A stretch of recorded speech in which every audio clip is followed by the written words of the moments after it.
大家好，我是超子，今天给大家分享一道我们家乡的特色美食——猪血饼子，也叫雪糕。这道美食在我们家乡每到过年的时候，杀年猪用猪血来制作，相信很多朋友都没有吃过。做法呢也非常简单，只需要用1碗猪血、1颗白菜、少许胡萝卜，还有2-3碗玉米面就可以了。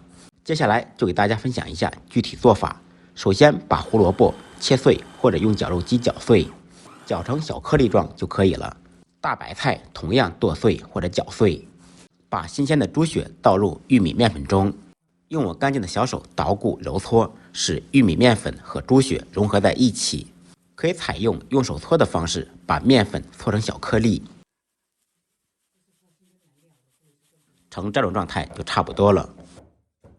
然后把白菜和胡萝卜倒入盆中，放入少许姜末去腥，少许13香增加味道，再放入适量的盐。再次用我干净的小手捣鼓均匀。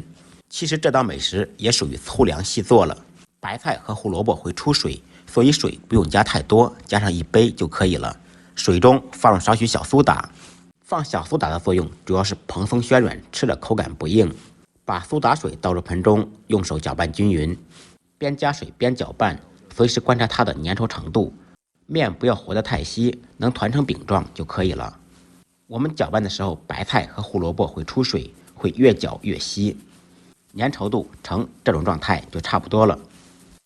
然后把它团成饼状。团饼子是我老妈的拿手活，几秒钟就能团一个。准备一个大篦子，上面放上毡布，把团好的雪饼子放到上面，开火上锅蒸15分钟。时间到，掀开盖子，刚才血红色的饼子已经变成了血黑色。蒸好的血饼子可以直接食用，要想更好吃，我们都是煎着吃。把血饼子切成薄一点的厚片，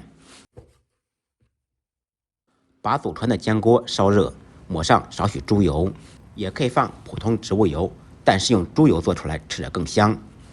把油擦遍锅的全身，放上切好的饼子片上锅煎。煎好一面，翻过来煎另一面，把2面煎至金黄酥脆。也可以刷少许油，放到烤箱中烤制，或者切成小块炒白菜都非常好吃。煎好的血饼子嘎嘣脆，嗷嗷香。这种美食在我们家乡，我们每年都要做。您吃过没有？祝大家在新的一年里，生活、事业、工作都红红火火，虎年大吉。再忙再累，记得按时吃饭。下期视频见，拜拜。